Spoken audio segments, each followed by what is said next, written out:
Hello folks, and welcome to another episode of Technicational. My name is Pit. What the? There's so much gray here, man. I'm not that old. Nope, I'm not that. Here what? Before we continue with the J5 Prime review, let me just, yep, I'm going bald.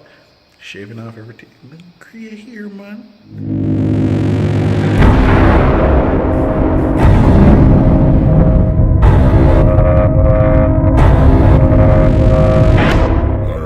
This is just one, you know. The brother I do that video here when him have the flu, so it sound like one stuck in my throat. So viewer discretion advised, you see. Make sure your young pick. When you just stop spoil up my video there, just come outside. Come outside, please. Come out. Hello folks, and welcome to another episode of Technicational. Now, as you can see, changing up the logo, changing up the ending.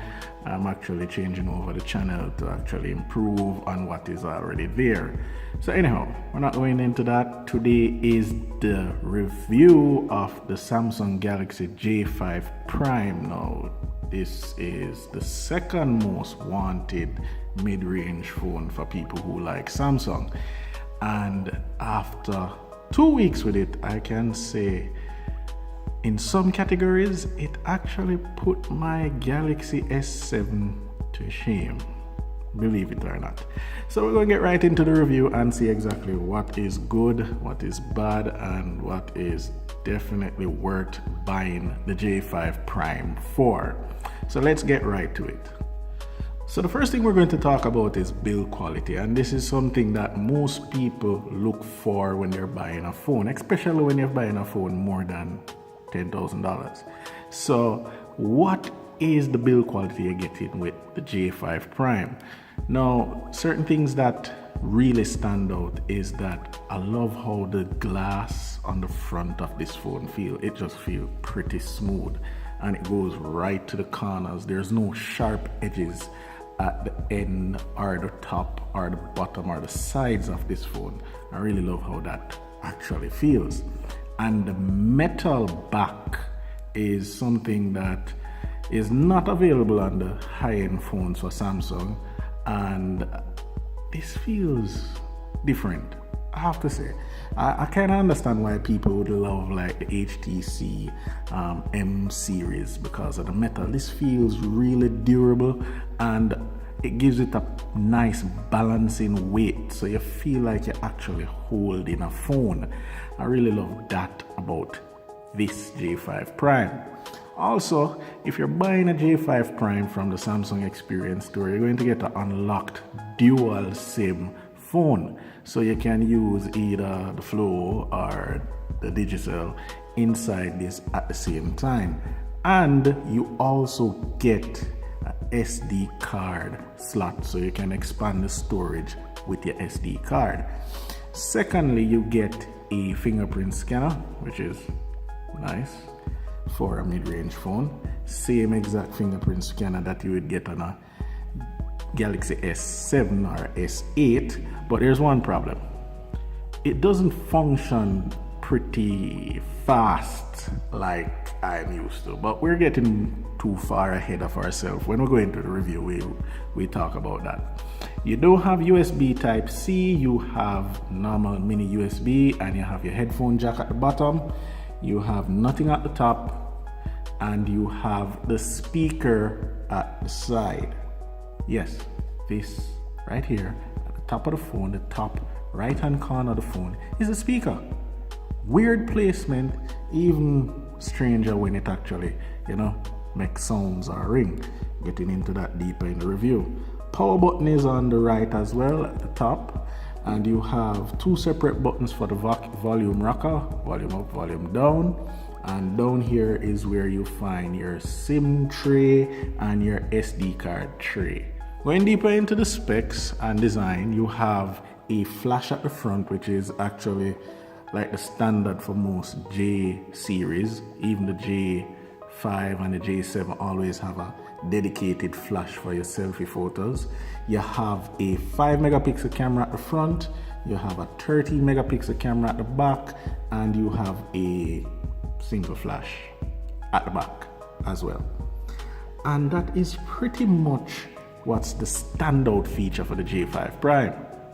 Also in the design category, you have the back button and the recent app buttons. And to be honest, it's kind of disappointing that they're not backlit, especially if it's a mid-range phone. I can understand if it's a low-end phone, but a mid-range phone, if you have your back and your recent app button, it should be backlit just for people who are not used to the Android OS and coming across and can't afford a very expensive phone. So this is the one thing in the design that I am not too pleased with.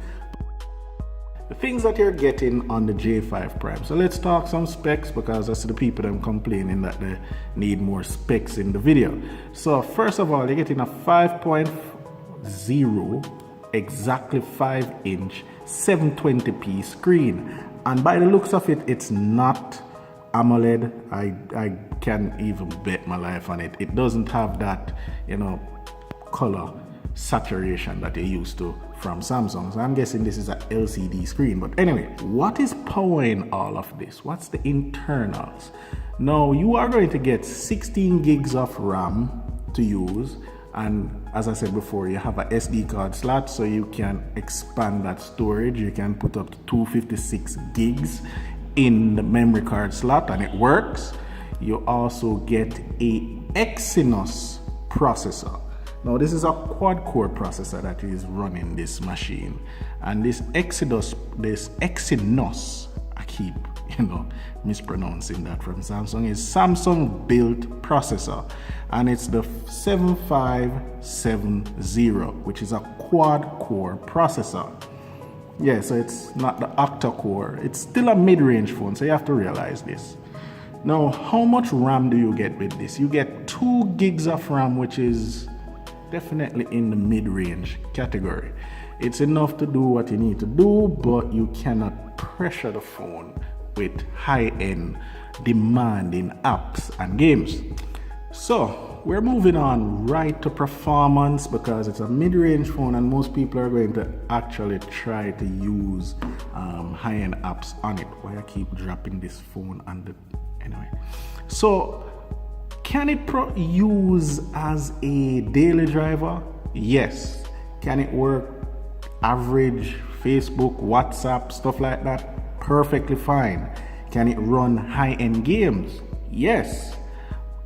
But it is going to run it, but there are times that it will stutter. You're not going to really see the problems immediately, but if you're coming from a high-end phone, you will definitely notice that there's a difference between the quality in the game and how smooth it runs. But if you're coming from a mid-range phone, I doubt you'll see the difference. I guess if you're not in the league of prestige, you won't see anything but prestige, if you know what I mean. So I run CSR Racing 2 Dawns of Titan, which is a turn-based game, and I also had Facebook running on it, and I had WhatsApp at one point running, and it's also connected to my Gear 2. Don't complain, I still have the old Gear 2 watch. I don't have any money for buy the new one, so please don't comment. And this handled everything without hiccups. It runs smoothly. I could go through the OS, nothing freeze, nothing said it needed memory, and I was using it for 2 weeks. Now, I have to say, if you're an avid WhatsApp user, this can get you through a month or 2 months, depending on what you're doing on your phone. But to be honest, WhatsApp is a very sneaky app that will fill. Even my Galaxy S7 with 32 gigs after 4 months would say, hey, you're running out of memory. So you have to watch your WhatsApp usage and keep deleting stuff depending on what type of user you are. But we're not getting into that. The battery life for this phone is phenomenal. I don't know if it's because of the processor it's using or it's because the screen is not Quad HD, it's actually just 720p. But the battery life I'm getting from this makes me wonder why am I using high-end phones? I mean, averagely, I'm playing game every day on Facebook and YouTube and, going through Twitter feed and stuff like that. And believe it or not, this phone lasts me 3 days. 3 days on one battery charge. I am amazed because I can't get, even when I'm conserving on battery, I can't even get roughly 2 days out of my S7 right now. I am looking at a day and a half, day and a couple hours, and I'm getting 3 days and more with this phone, Bluetooth on, connected to my Gear 2, playing games, surfing the net and Facebook easily, no problem. There's no power saving, nothing on, and that is amazing, seriously. And if I even tone it down a bit, don't play any games and just use the phone for just checking the messages and just making calls, I am getting 5 days. I thought it was some just, dumb luck. I tried it over and over. I'm consistently getting 3 and 5 days depending on my usage. So I am confident for anybody who is a power user, you'll definitely get 2 to 3 days out of this phone if you are a power user. I don't see how you can make this phone die in 1 day unless the internal battery, which cannot be changed, goes bad, which I can't predict.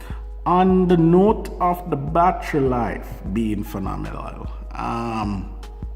sad to say, it doesn't have fast charge. So this phone takes quite a bit of time to fully charge from 0 to 100. How much, you may say? Roughly 3 hours and a couple minutes. Yeah. So that's the downside. You can't really just slap it on a charger and say, hey, give it 15 minutes, I'm good for a couple hours. No, it really need to charge pretty long. So the last thing we're going to look upon is camera. Now, we all know that if you have a smartphone, you have to have at least a decent camera for take, good selfies, good pictures, post on Facebook, Snapchat, Instagram, every social media. You know how it go already, especially for the ladies. By the way, the J5 Prime, when it comes to camera, is pretty decent. I wouldn't say extremely good, I wouldn't say bad, it's pretty decent. You can do your night photos with not really much problem.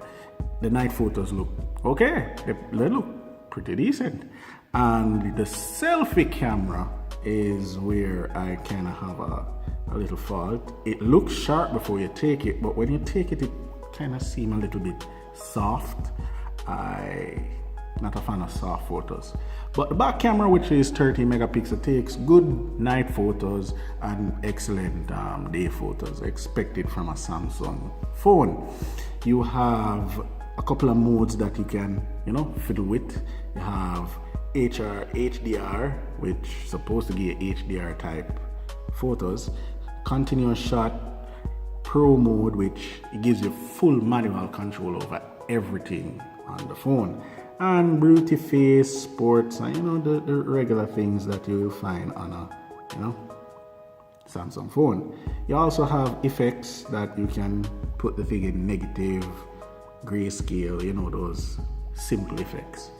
And that's pretty much it. The photos are decent quality. So my final thoughts on the Samsung Galaxy J5 Prime. First things first, this is the first time I'm actually reviewing a J5 Prime.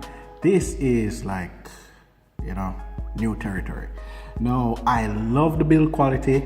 I love the camera quality. I extremely love the battery performance and life. It's just there are a couple things that kind of just itching at me, and that is the back button. The back button are not, backlit. the back and the recent up button. And as you can see, sometimes the fingerprint scanner, it takes a little bit too long to actually unlock the phone. I don't know if it's because I need to register the same finger over again, but now and again it gives me that thing that says, hold down your finger longer. But that's neither here nor there. Most people just put in a pin instead of using that. And apart from the backlit, you have this speaker that they say is a loudspeaker, but it's not really that loud. It's decent when it's on the table by itself, but when it's in your pocket and you probably cover this, it is hard to hear it ringing. You might feel something in your pocket vibrating, but it's not that loud. You might not even know what in your pocket to vibrate, and you might not, well, come to think of it. Fire my youth, how are you having in your pocket to vibrate? Yo. Don't answer that. Yeah, so sometimes I miss calls when I'm walking on the road because I don't hear the phone actually ringing. And that is the things that I don't actually, feel 100% with when it comes to the J5 Prime. So, continue to tell your friends, continue to subscribe. I am aiming for more subscription, more views, because what? A Jamaican man doing tech reviews and getting some positive feedback. Alright, so thank you guys for watching, and until next time, peace. Snakes in the grass, you gotta watch where you step. Blood on the leaves, you either kill or be killed. When there's food on the table, you either eat or you starve. And when there's sharks in the water, you either sink or you swim. It's a jungle out there. It's a jungle out there. It's a jungle out there.